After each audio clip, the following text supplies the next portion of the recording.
Wednesday, January 27th, and this is the Morning Breach with Scott Davis. Adobe Flash Player, the former popular web application for developing rich website content, was officially discontinued and is no longer supported as of December 31st, 2020. So if you still have computers running Adobe Flash Player, it's time to uninstall it. Well, that would normally be correct unless you happen to be the Chinese Railroad Shenyang or many other organizations that are still utilizing applications that were built off of Adobe Flash. So last week, the head of a switching station for the railroad reported being unable to access the railroad's timetables, which was built through an Adobe Flash interface.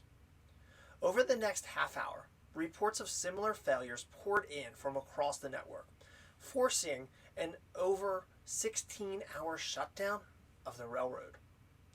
Technicians had to reportedly utilize a pirated version of Flash without the time bomb code.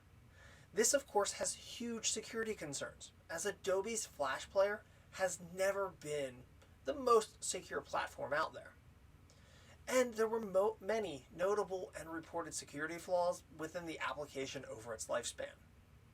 But using an older version, manipulating it to work, and entrusting it to public travel is a safety risk, let alone a cybersecurity risk. If for whatever reason you are still using or utilizing Adobe Flash, please expedite the process to move on. IT departments and vendors should be identifying Adobe Flash in program lists and removing it. The dating site MeetMindful has reported a data breach of roughly 2.28 million users, which includes their real names, the Facebook account tokens, email addresses, geolocation information, including your latitude and longitude, body details, dating preferences, marital status, date of birth, and more. The data dump of approximately 1.2 gigs of the user's database has been viewed and likely downloaded already more than 1,500 times. The group Shiny Hunters actually is who posted it, and they posted it publicly so anyone can view and download it. Cyber criminals are taking advantage of ghost accounts or the accounts of your previous staff members. It is a common practice to maintain these accounts for weeks or months. For many organizations, and with technology today, it's no longer a good practice. The case study documented by Sophos Cyber Forensics identified the ransomware as a service, NEMT, was involved in a network intrusion of a high-level administrator account of a previous employee, and over the course of a month, the threat actors quietly explored resources, obtained domain admin account credentials, and exfiltrated hundreds of gigabytes worth of data. When prompted, the victim organization stated the administrator account belonged to a staff member that passed away 3 months prior to the attack. There are tools and services out there that can monitor Active Directory and other services for these account creation, deletions, and active status.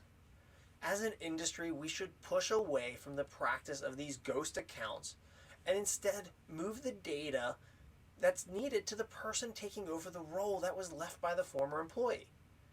It's not that hard to move the user folder, to move the email, and get the data to the person that's taking over that role so that you can properly delete and discontinue the use of these old login accounts. It's time to update those Apple devices.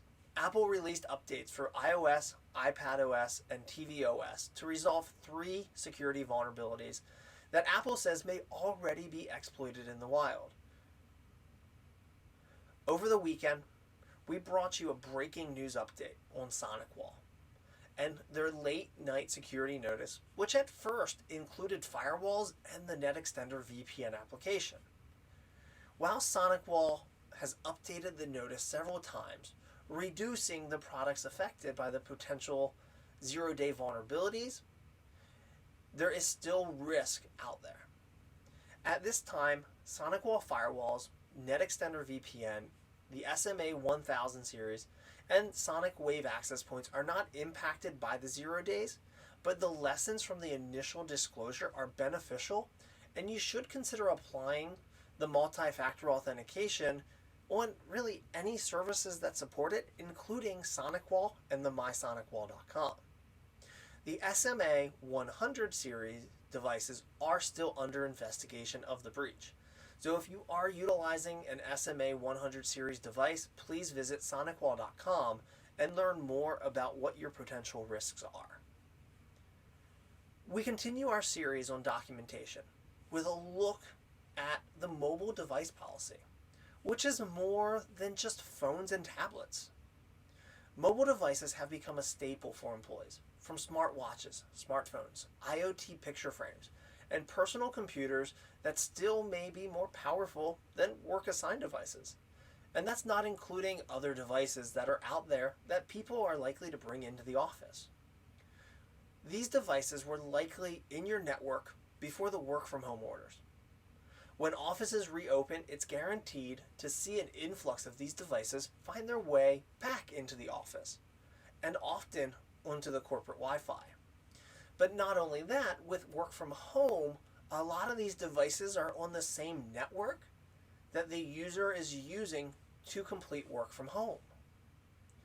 Like all policies, this is established to set the ground rules and your expectations that you have as a company for the staff in regards to how these devices interact and work within the infrastructure. Those rules should outline that devices must be protected with a password, that company data must be encrypted if it has to be taken off of company-owned devices. What are the appropriate wireless networks that they can connect to, and how to address the use of bring your own device or those personal devices that are configured to access company resources like email. You want to establish the user responsibilities, like reporting lost or stolen devices, not jailbreaking or installing pirated software. Ensure patching is completed, current antivirus is installed, the use of a firewall, and that the user has the responsibility to protect the data they have been entrusted to access. You want to identify the roles of the IT department or your IT vendor, like what configurations are set, how is MDM used, or mobile device management. What are the services and tools that are available for the IT department to protect the company, the staff, and your data?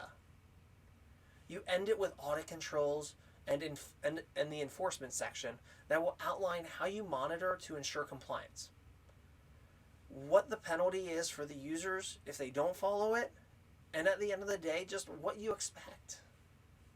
Now, you can find a sample mobile device policy as well as other policies and plans on themorningbreach.com. Revisit the entire documentation series and get your documentation up to par. That's today's episode of The Morning Breach. If you've learned something new by watching this, please take a second and like and share the video.